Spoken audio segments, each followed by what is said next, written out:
forcibly, secretly, or by threat, confining, abducting, or imprisoning another person against his or her will and without lawful authority. Unlawful abduction and confinement of a person against their will, and is a crime in many jurisdictions. Kidnapping may be accomplished by use of force or fear, or a victim may be enticed into confinement by fraud or deception. Kidnapping is distinguished from false imprisonment by the intentional movement of the victim to a different location. Kidnapping may be done to demand a ransom in exchange for releasing the victim, or for other illegal purposes. Kidnapping can be accompanied by bodily injury, which in some jurisdictions elevates the crime to aggravated kidnapping. The kidnapping of a person, most often an adult, for ransom is a common motivation behind kidnapping. This method is primarily utilized by larger organizations, such as criminal gangs, terrorist organizations, or insurgent groups. Typically this is done for a financial incentive, with sums of money varying depending on the victim or the method of kidnapping. In Taiwan, kidnapping for ransom is a serious crime with severe penalties. While the death penalty was once mandatory for this crime, it has been deemed unconstitutional in some cases, particularly when the severity of the offense doesn't warrant such a harsh punishment. The penalty can range from death to imprisonment for life or more than 7 years, depending on the specific circumstances and how the law is applied. In Taiwan, the Robbery Punishment Act, which is a special criminal law, imposes a mandatory death penalty on those who commit kidnapping with the intention of receiving ransom regardless of the details and results of their crimes. This penalty is very rigorous. However, according to Article 8 of the same statute, a judge, upon determining that the penalty is too severe to be applied to a certain case, may apply to Article 59 of the Criminal Code to reduce the penalty. The penalty on those who release victims without taking ransom, according to Article 347, Paragraph 5, of the Criminal Code, may also be reduced. Both of them can avoid rigorous penalty. Therefore, Article 2, Paragraph 1, Subparagraph 9, of the Robbery Punishment Act is not contrary to the Constitution. In a move aimed at reducing the chances that kidnapping cases will end in murder, the Ministry of Justice announced plans to amend the Criminal Code so that convicted kidnappers whose hostages survived will no longer face a mandatory death sentence. The move is part of the ministry's efforts to abolish the controversial Act for the Control and Punishment of Banditry, more commonly known as the Banditry Law. Ministry officials reviewing the existing criminal code met for a second time, with the intention of drafting amendments that would incorporate parts of the controversial act into the code, which some critics have complained is too soft on serious offenses such as kidnapping. After some discussion, the officials decided to offer the courts several punishment options for 6 types of crimes: kidnapping, robbery and assault, robbery and arson, robbery and rape, piracy and escape from jail, for which the banditry law currently mandates the death penalty. Under the proposed changes, kidnappers could face death, life imprisonment, or a jail sentence of more than 10 years, depending on the circumstances of their case. Chen CHIN-HSING, a kidnapper, was executed for his role in many kidnapping. On the evening of the 18th of November 1997, South African military attaché McGill Alexander and his family were taken hostage by wanted fugitive Chen CHIN-HSING in their Taipei home for approximately 21 hours. Chen CHIN-HSING previously was involved in the murder of Pai Xiaoyan, the daughter of famed Taiwanese actress Pai Ping.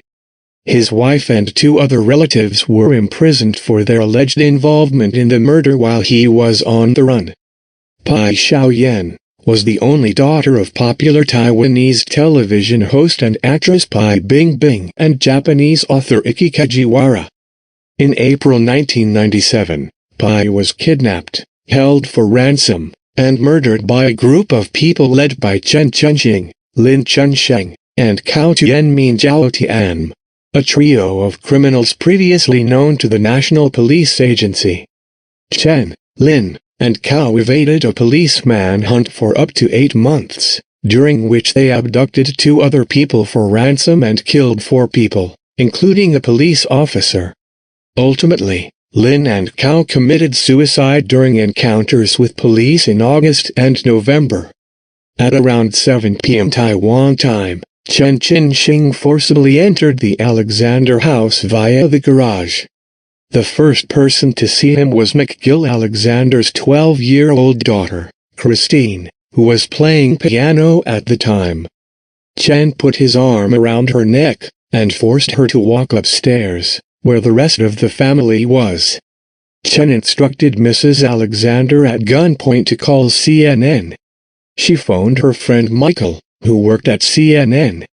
Within an hour, media were alerted to the situation and police officers surrounded the house.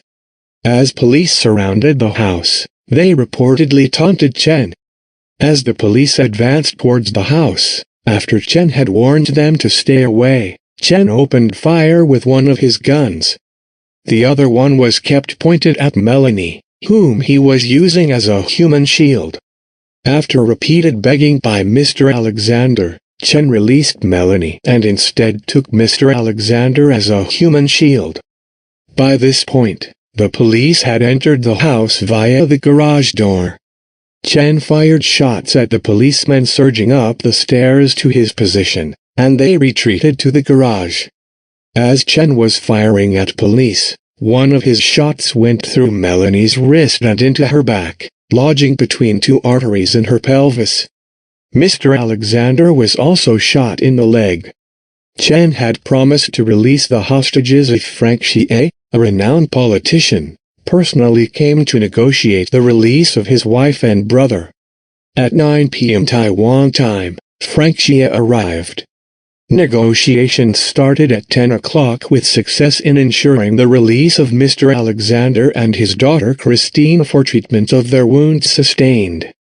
Further negotiations ended in the release of the family's foster son and Christine. Mrs. Alexander was the last hostage released by Chen. The release of Mrs. Alexander on the 19th of November 1997 brought an end to the crisis. Police announced an end to the crisis at 4 p.m. After the hostages were released, police seized Chen. Chen was found guilty on charges including sexual assault, kidnapping, and murder and executed on the 16th of October 1999. Before his execution, Chen had agreed to donate his heart, lungs, kidneys and corneas to patients in need. His body was removed to Changgung Memorial Hospital at Lingkuo, Taipei County, for organ recovery immediately after the execution. At the same time, there were 3 others executed in Taipei: Chen Wenhei, Yang Chin-He, and Liu Xingpao, 3 in Taichung, Wang Chunfa, Wang Chunfang, and Shi Shui-Mu, and 1 in Kaohsiung, Shu Fang Yuan. These 7 executions were for convictions for robbery, rape and manslaughter, for which the death sentence is mandatory under the Bandit law. The 3 members of the Shiki Trio case, which is believed to be seriously flawed by human rights groups because the convictions were obtained on the basis of confessions which the accused men said were extracted under torture, were also given mandatory death sentences under the same law. However, the 3, Su Chen-ho, Liu Binlang, and Chang Lin-sen were not executed.